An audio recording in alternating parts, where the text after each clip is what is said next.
সদানন্দ বাবু, দিলীপ বাবু, সুকান্ত বাবু, বিজেপির নেতারা অনেক কথা বলে, কিন্তু একবারের জন্য ইডি সিবিআই কোনো লেটার তাদেরকে পাঠাচ্ছে না। কারণটা কি? আমি খোঁজ নিচ্ছি তো ভিতর থেকে, কিন্তু অতটা আমার যোগাযোগ নাই। কিন্তু বাইরে থেকে যতটা দেখতে পাচ্ছি, বাস্তবেই দেখছি, ভোট পরবর্তী হিংসাতে সব থেকে বেশি আমাদের রাজ্যে যারা ক্ষতিগ্রস্ত হয়েছে, আমার বলতে দ্বিধা নাই, সেটা বিজেপির সাধারণ কর্মীরা, তারপরে আইএসএফ এর ভাইরা ক্ষতিগ্রস্ত হয়েছে।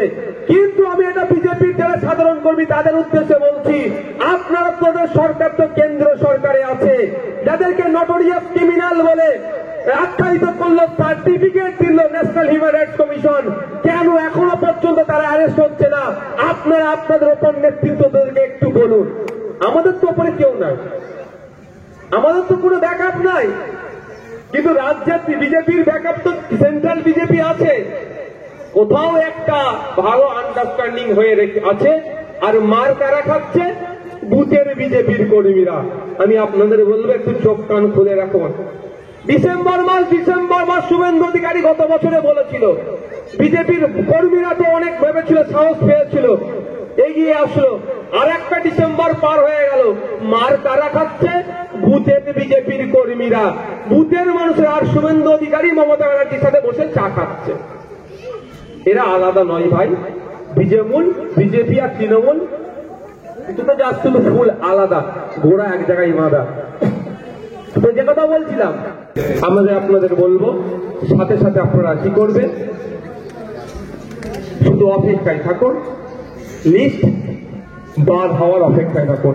তাদের বাড়ি এসেছে, যদি দেখছেন যাদের বাড়ি পাওয়ার ক্রাইটেরিয়ার মধ্যে পড়েনি তাদের এসেছে, ওইগুলো নিয়ে এখানে আমাদের আছেন যারা দায়িত্বশীলেরা আছেন, বুথের দায়িত্বশীলেরা আছেন, তাদের মাধ্যমে, ব্লক কমিটির মাধ্যমে, জেলা কমিটির মাধ্যমে আমাদের কাছে পৌঁছে দেবেন। আমরা আপনাদের হয়ে আইনি লড়াই লড়ব, এবং সাথে সাথে এটাও দেখব কোন ভিডিও বা কোন প্রধান কার হয়ে বড় লোকটা বাড়ি পেয়েছে, তাকেও কলকাতা হাইকোর্টে হাজির করব, তার কাছ থেকেও কোর্টের মাধ্যমে জবাবদিহি করব। তুমি 30,000 40,000 কত টাকা নিয়ে গরিবের নাম কেটে বড় লোকের নাম বসিয়েছ, সেটা কোর্টের মাধ্যমে তার কাছ থেকেও আমরা বুঝে নেব, তারও ছাড় হবে না।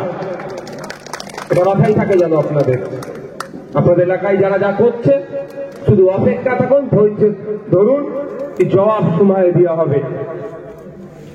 বন্ধুগণ, অনেক মানুষকে, বুথের মানুষকে একসাথে পেয়েছি।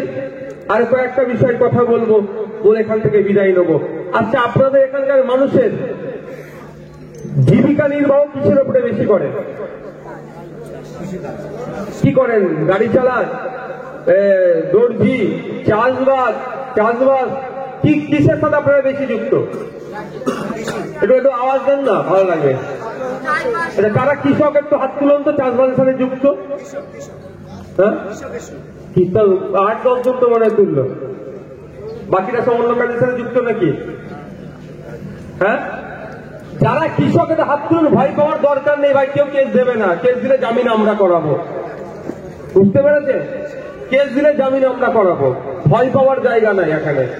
ভয়েসে দিন গুজার গিয়া, ও দিন পার হয়ে গেছে। ভয় দেখানো চমকানো দিন চলবে না, ও দিন আর নাই, চমকানো দিন নাই। বুক তুলে মাথা তুলে রাজনীতি করবে।